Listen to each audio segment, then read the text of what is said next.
Assalamualaikum warahmatullahi wabarakatuh. Di sini kami dari kelompok 2 ingin menjelaskan tentang analisis rangkaian dan stabilitas, implementasi pendekatan praktis, matrik dan vektor pada sistem produksi industri. Di sini kami beranggota 4 orang. Saya sendiri dari saya dan Permadi. Saya Ahmad Mawan. Saya dari Sergio. Saya Indah Triana. Mungkin langsung saja kita dengarkan penjelasan dari rekan saya tentang analisis rangkaian dan stabilitas.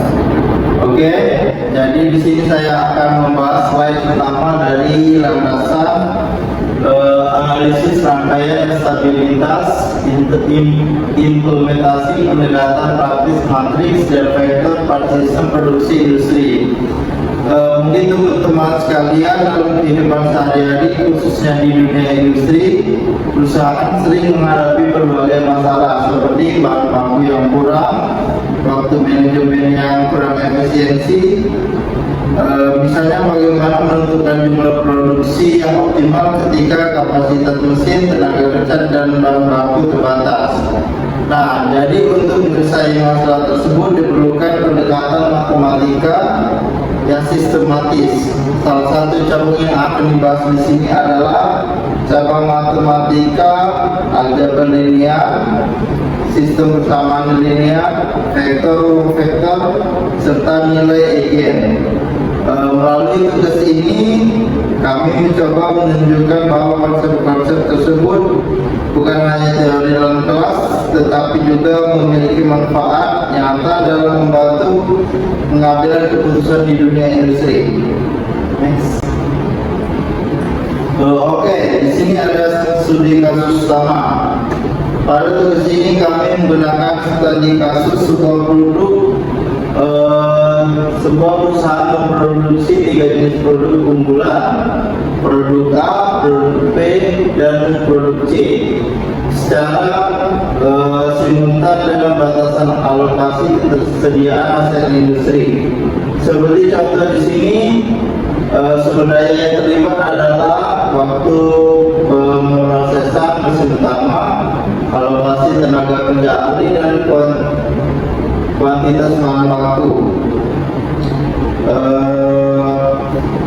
Jika perusahaan produksi, ini sebagai contohnya saja, jika perusahaan memproduksi terlalu banyak suatu produk, maka kapasitas mesin atau bahan baku bisa habis sebelum target produksi tercapai. Dan oleh karena itu perusahaan perlu menentukan kombinasi jumlah produksi yang paling sesuai agar seluruh sumber daya dapat digunakan secara efisien. Permasalahan inilah yang akan kita bahas nantinya. Saya Indah Triana akan menjelaskan bagian A, pemodelan matematis SPM. Tahap pertama adalah mengubah permasalahan industri ke dalam model matematika. Kami menggunakan sistem persamaan linear atau SPM untuk menggambarkan hubungan antara jumlah produk yang diproduksi dengan penggunaan sumber daya yang tersedia. Selanjutnya, seluruh koefisien dari sistem tersebut disusun ke dalam matriks koefisien berukuran 3x3. Matriks ini mempresentasikan kontribusi masing-masing produk terhadap penggunaan sumber daya. Kemudian matriks koefisien digabungkan dengan vektor kapasitas sumber daya sehingga membentuk matriks augment yang memudahkan proses perhitungan. Secara umum model SPL dapat diteruskan sebagai AX sama dengan B, di mana A melambangkan tingkat konsumsi, X adalah volume produksi, dan B adalah ketersediaan sumber daya. Metode solusi Gauss versus inverse. Setelah model matematika terbentuk, kami membandingkan dua metode penyelesaian. Metode pertama adalah eliminasi Gauss yang menggunakan operasi baris elementer untuk mengubah matriks menjadi bentuk eselon. Kelebihan metode ini adalah prosesnya cepat dan efisiensi, terutama untuk sistem berukuran besar. Metode kedua adalah metode inverse matrix, yaitu dengan mencari inverse matrix terlebih dahulu kemudian menghitung solusi menggunakan perkalian matriks. Namun metode inverse hanya dapat digunakan jika determinan matriks tidak sama dengan 0. Dari perbandingan tersebut dapat disimpulkan bahwa metode Gauss lebih fleksibel, sedangkan inverse lebih sederhana jika matriks memiliki inverse. Saya mengamati menjelaskan tentang bagian B, analisis determinan. Setelah memperoleh matematika, berikutnya analisis determinan matriks. Determinan berfungsi untuk mengetahui apakah sistem dapat diselesaikan atau tidak. Terdapat dua kondisi utama. Kondisi pertama, determinan tidak sama dengan 0. Jika determinan matriks tidak sama dengan 0 atau dari A dengan 0, maka sistem memiliki solusi tunggal. Sistem stabil, semua sumber daya dapat dialokasikan secara optimal. Artinya perusahaan dapat menentukan jumlah produksi yang tepat untuk setiap produk. Kondisi kedua, determinan sama dengan 0. Jika DA sama dengan 0, maka sistem mengalami masalah. Hal ini dapat terjadi karena persamaan saling tergantung atau redundan. Terdapat kontradiksi antar persamaan. Akibatnya sistem tidak memiliki solusi untuk unik dan perencanaan produksi menjadi sulit dilakukan. Oleh karena itu, analisis determinan sangat penting untuk memastikan bahwa model produksi yang dibuat benar-benar layak digunakan.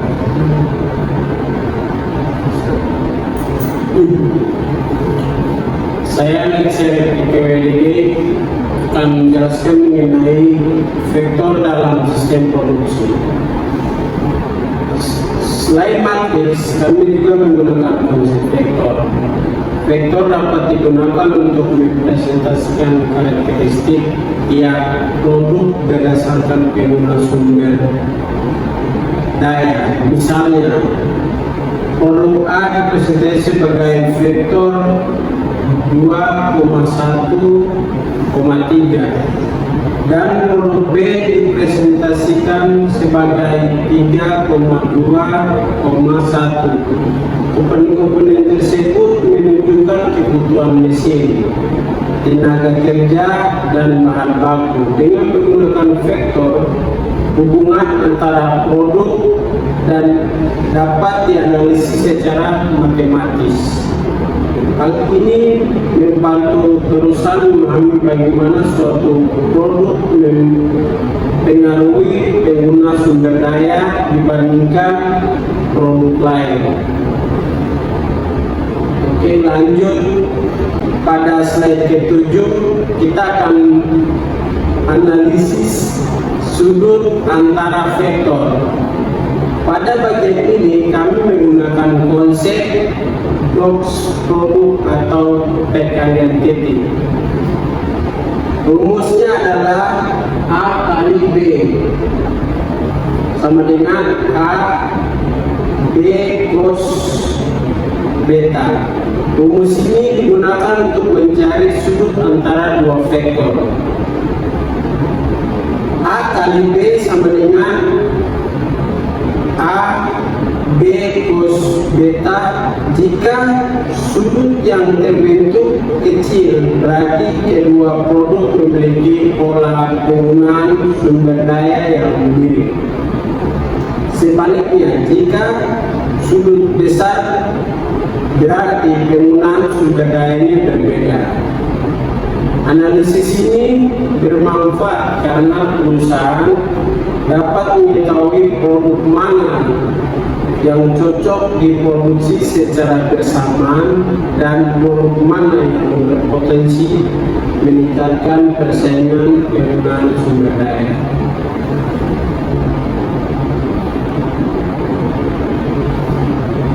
Bagian D, ruang vektor solusi.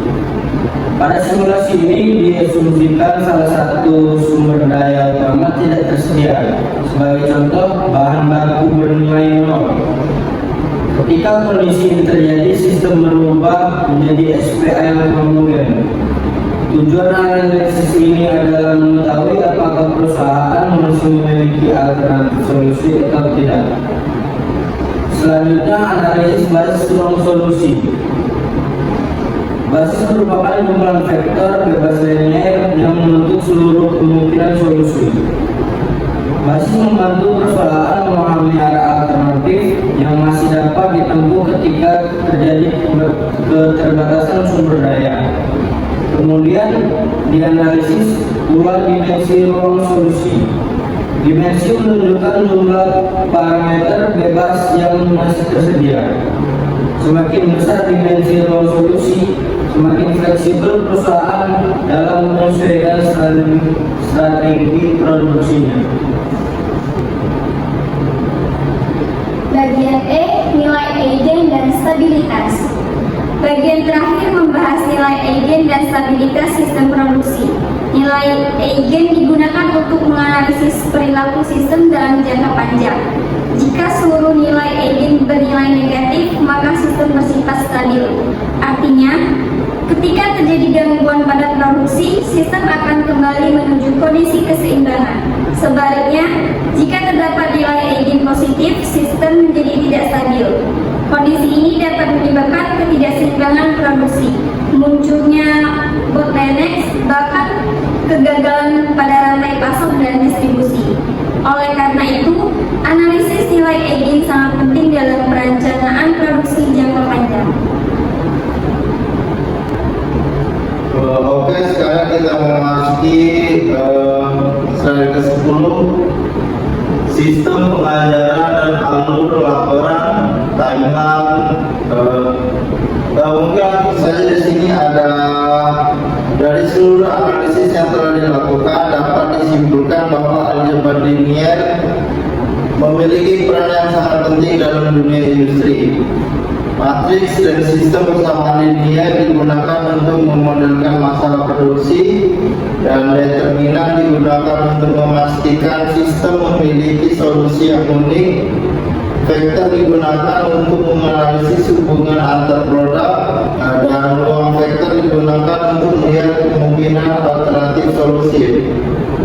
Sedangkan nilai eigen digunakan untuk mengevaluasi stabilitas sistem dalam jangka panjang.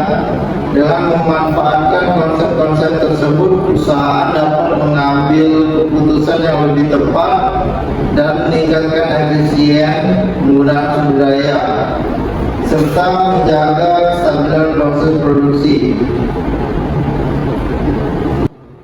Baik, sebagai penutup presentasi ini, kami dapat menyimpulkan bahwa aljabar linier merupakan salah satu ilmu yang sangat bermanfaat dalam menyelesaikan permasalahan nyata di dunia industri.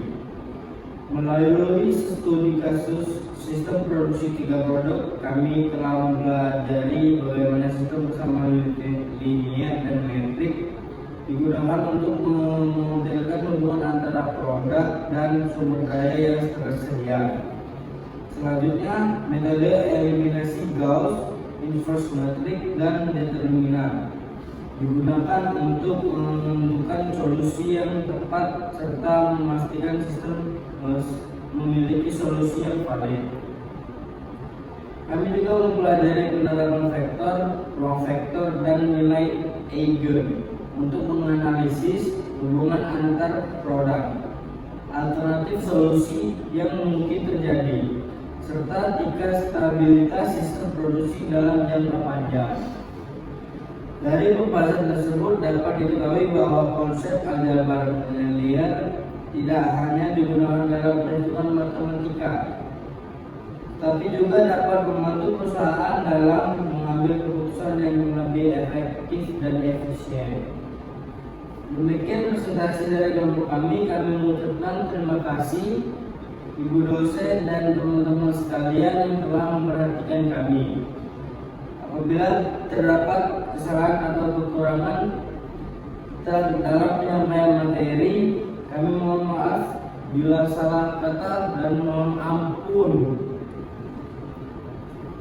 Sekian dari kami. Wassalamualaikum warahmatullahi wabarakatuh. Waalaikumsalam.